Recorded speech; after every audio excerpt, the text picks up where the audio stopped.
Breaking news in San Francisco, a child hit and killed trying to catch his Muni train. New information on the tragic accident. Lisa? That's right. The boy's family rushed to the scene. Investigators are still out here this noon. We'll have more on this story coming up.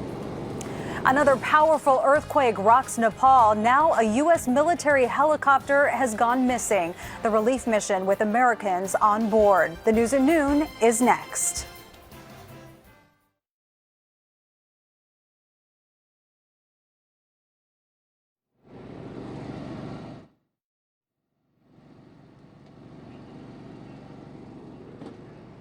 Yeah? Yeah? Wait. Hold on. I can't hear anything because there's like two people talking at the same time. Okay, so Greg heard you, Paco. And then what does the intro say?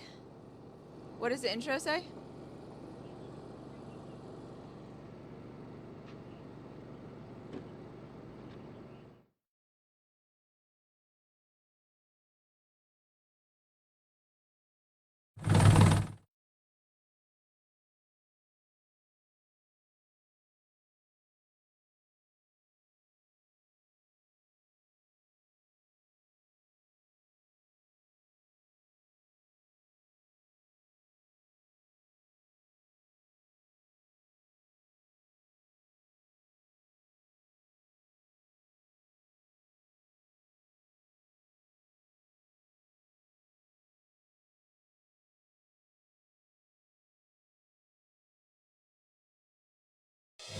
Live from the CBS Bay Area studios, this is KPIX 5 News. We're following breaking news. A horrible accident on San Francisco streets. A young boy rushing to school hit and killed by a Muni train. Good afternoon, everyone. I'm Michelle Griego. Frank is on assignment this afternoon. It happened in San Francisco's Ingleside neighborhood. The boy was running across the street at San Jose and Lakeview Avenues when he was hit. KPIX 5's Lisa Chan is there. Lisa? Well, investigators could be here for a while this noon, but police tell us that the 11-year-old boy was from this Ingleside neighborhood and he was running down this hill trying to catch the train. At 8:27, San Francisco police responded to the intersection of San Jose and Lakeview Avenues. They say two cars were traveling southbound on San Jose Avenue when an 11-year-old boy ran down Lakeview in front of the cars. One stopped, the other slammed on its brakes. The boy did a pivot move off of that vehicle, landing subsequently in the northbound lanes of San Jose Avenue, where a Muni LRV train was traveling northbound at the time. That train did strike the 11-year-old boy. That boy was pinned underneath the train and dragged about 40 feet. Now this is being treated as a crime scene. Investigators are trying to figure out what happened. Well, this is a tragic situation, and we have to do everything we can to make sure that we're working with the family, we're working with the police, and work with the fire department to find out what happened here. Police say the boys' parents are devastated, and they are doing everything they can to support them. There's no words to describe this tragedy. It's hard for officers, it's hard for the family, it's hard for everyone involved. To see a young boy taken so violently and so tragically, there's no words. Investigators are also talking with witnesses who say this busy area is dangerous. He avoided an SUV and ran across the street, and the train couldn't stop, and it just underneath the train. It's horrible. Either light or a stop sign right here. There are 12 cameras on the Muni light rail. All of that video will be handed over to police for review. In San Francisco, Lisa Chan, KPIX 5. And we'll continue following this breaking story on the KPIX 5 website and in our 5 p.m. newscast.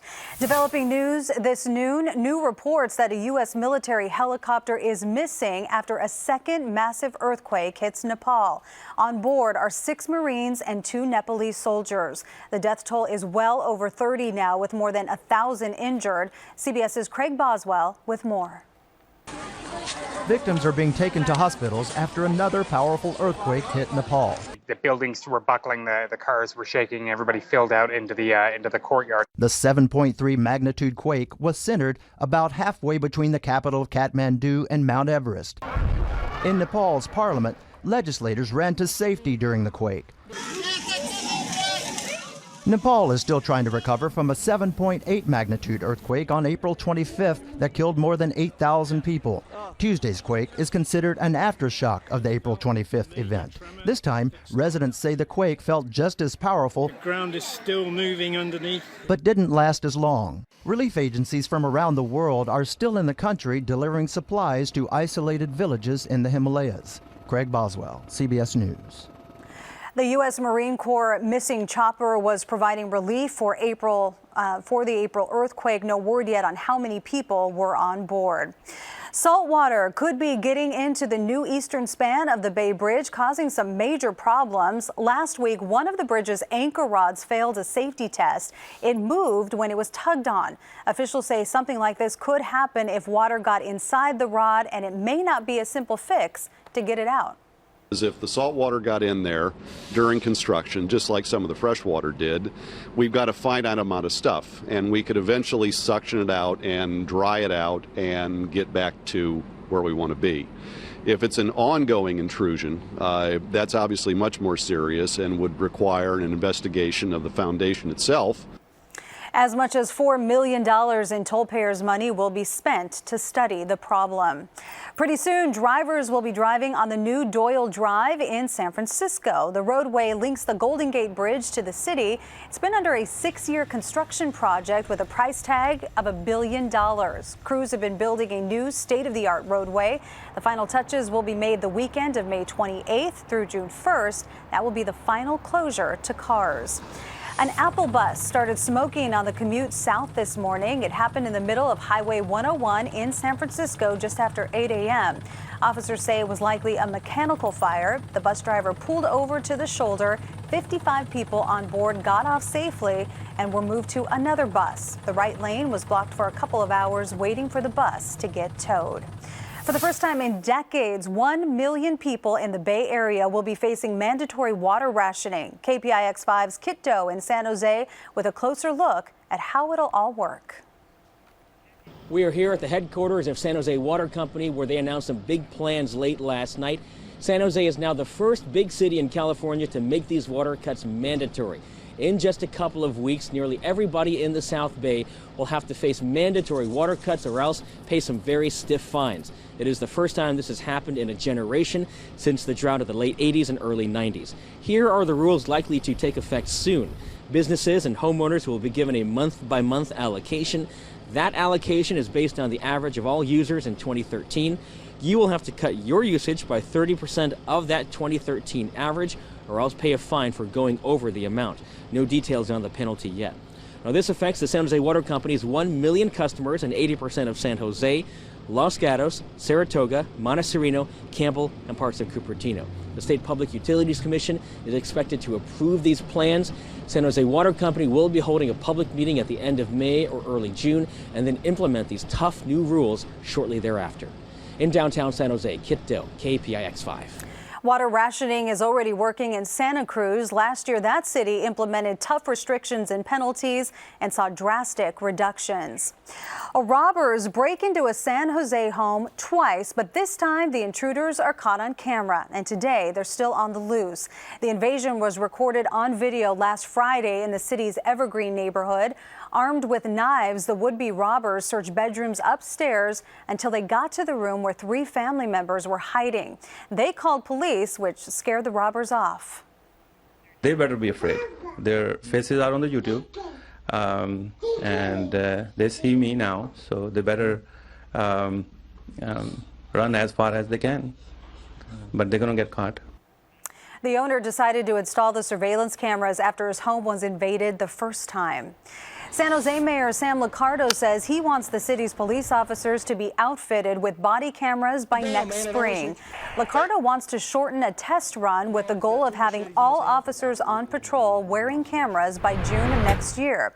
The cost would be about $1 million for some 500 officers on patrol. The city and the Police Officers Union are now close to resolving concerns that officers' rights and privacy are protected.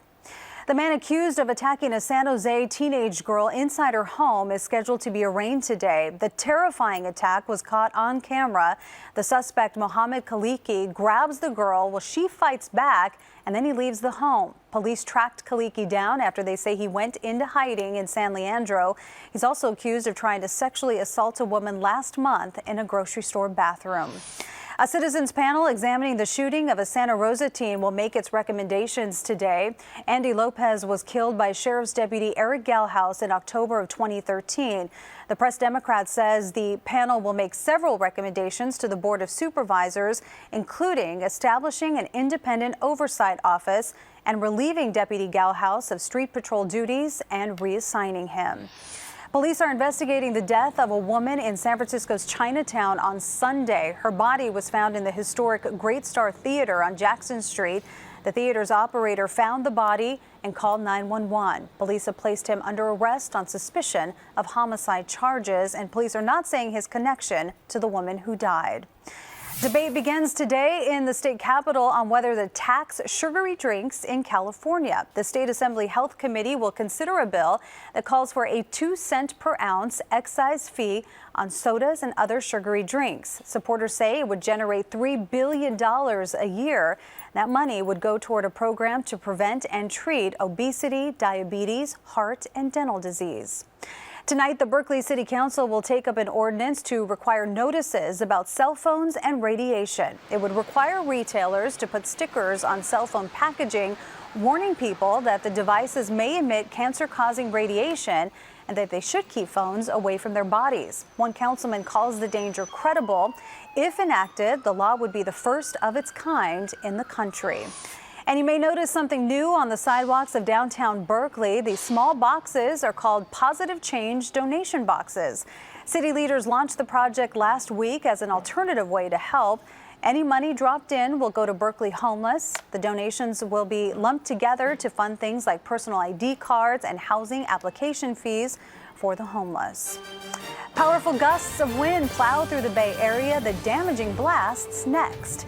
And some of the best cyclists in the world are pedaling through the Bay Area. The Amgen Tour of California races around San Jose. From the KPIX Weather Center, good afternoon, everyone. I have a forecast that will blow you away. Plus, rain back in the forecast as well. We'll pinpoint the day you should expect it as the news continues on KPIX 5.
Right now in San Jose, some of the best cyclists in the world are pedaling their way through the South Bay. Stage 3 of the Amgen Tour kicked off just over an hour ago.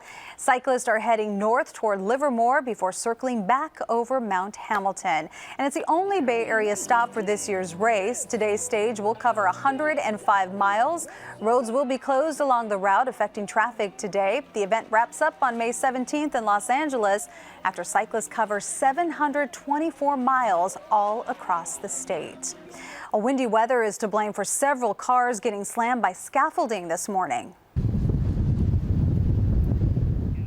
It happened around 5 a.m. outside the Rector Audi dealership in Burlingame.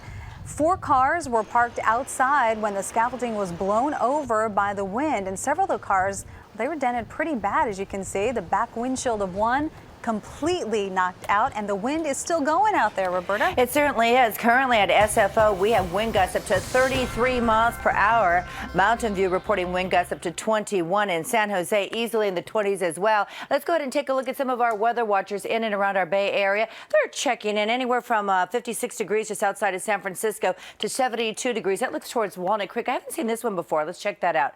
Jonathan Romosad, 59. Hi, Jonathan. What a smile there. That's a brand new weather watcher checking in with us in Daly City. Thanks for that report. In Daly City, we currently have some of these wind gusts up to 21 miles per hour. This is a scene looking out from Oakland towards San Francisco. You'll notice the camera's wavering just a little bit. That's because those winds are blowing up to 15 miles per hour out of the west. That's more of a onshore push. These winds will continue throughout the day today, 10 to 20, and then increase later on tonight, 20 to 30 miles per hour with occasionally stronger gusts. And then you couple that up with these temperatures, 50s and 60s. It's a little brisk out the door. All right, let's check in with some of our sites right now. 13 mile per hour winds in throughout the Pleasanton area, where the cyclists are leaving Livermore area and heading into San Jose at 17. 17 also in Redwood City, 13 San Rafael, 17 mile per hour winds in Napa with a wind gust now up to 30 miles per hour. Winds have scoured out that marine layer, especially with that cooler air aloft. We have this area of low pressure that's actually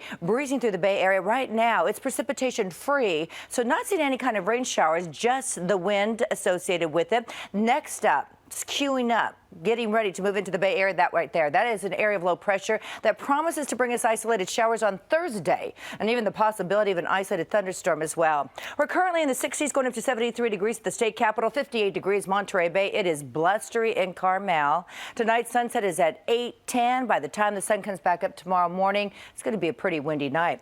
Temperatures below average, 50s beaches. We're talking 50s, 60s across the bay to the mid-60s peninsula. Should be at 74 degrees in San Jose, but instead 67 degrees is as good as it gets today, barely climbing into the low 70s in many of our inland locations. Here's a look at the extended forecast, and again, those showers will be widely scattered on Thursday, maybe up to about 1/4 of an inch of precipitation. A lingering shower is possible on Friday, and then dry conditions for the weekend. Hey, Pomeranz on the mound for the good guys tonight. Game time at 7:05.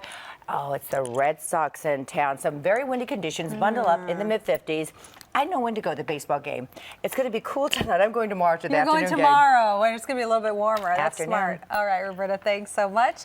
Let's take a live look at the big board right now, and you can see the Dow is down about 11 points. Still has some time, though. Well, Verizon announced today it is buying AOL. It's a $4.4 billion deal. This will give Verizon an entryway into the increasingly competitive online advertising market.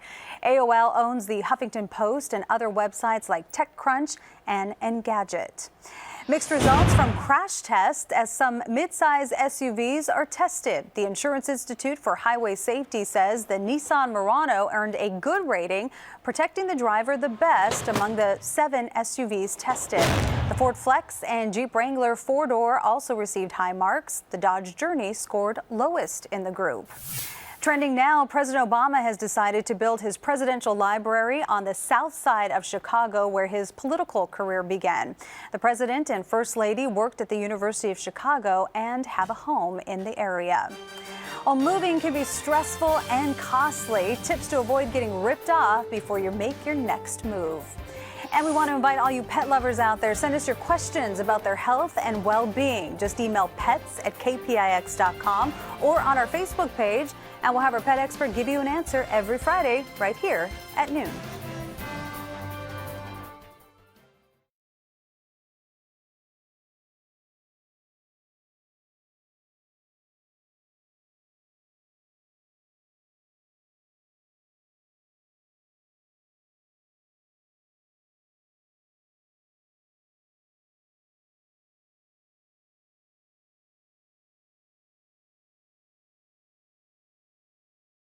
Randy.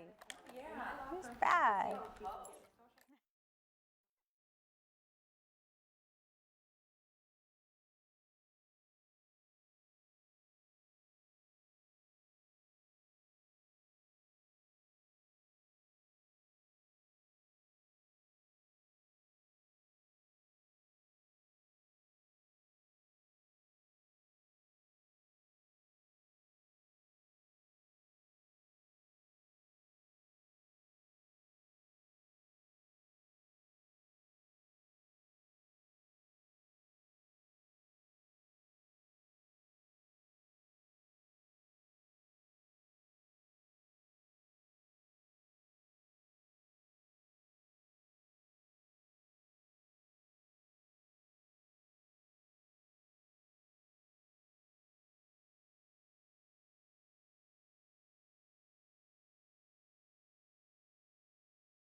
When you're feeling sick, the last thing you want to do is get in the car and head to the doctor. Well, now you don't have to. Allison Harmelin reports on new apps that let you order a healthcare professional to your door.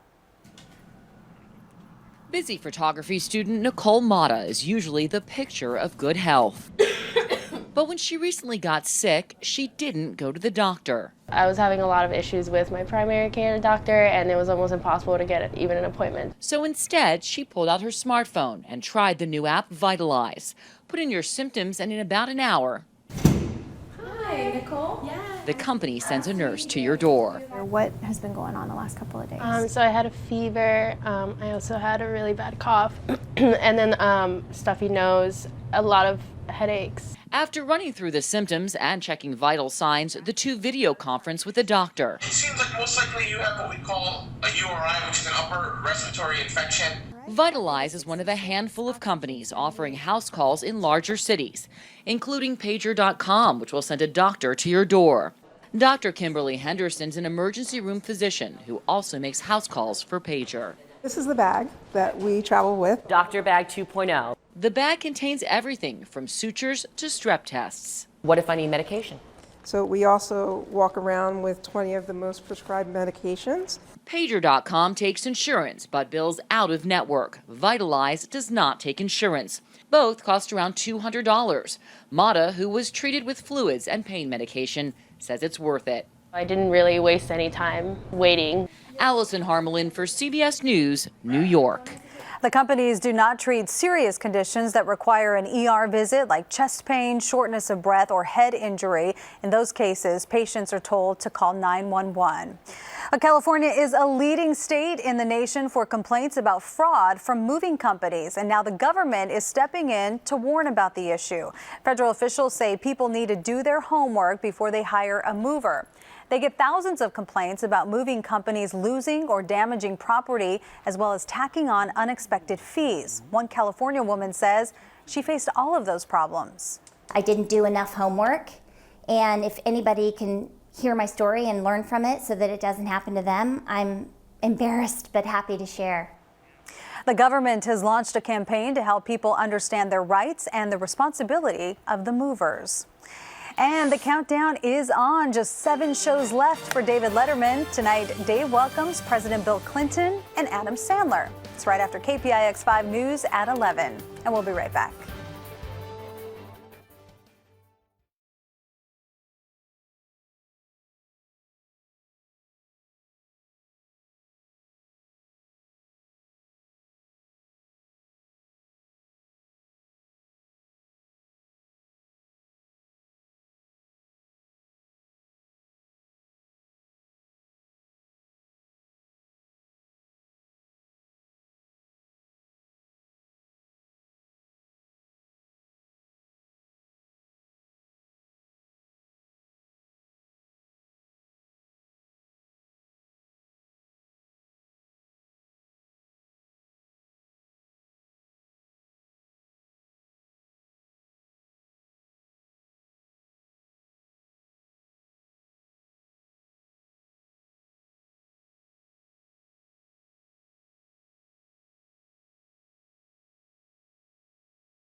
Coming up tonight at 5, it's like golf with flying frisbees. Why a Bay Area neighborhood is teed off over plans for a new park. That story and more at 5. And even though it's windy out, it's a nice day, right? Windswept blue skies. Windswept blue skies. Take a look at this beautiful shot. This is of San Francisco earlier from Chopper 5. It's flying over the city this morning. And look at that, Roberta. Skies are clear. That's Chopper 5? I thought it was a drone. No. No, okay. That's Chopper 5. Have a great afternoon.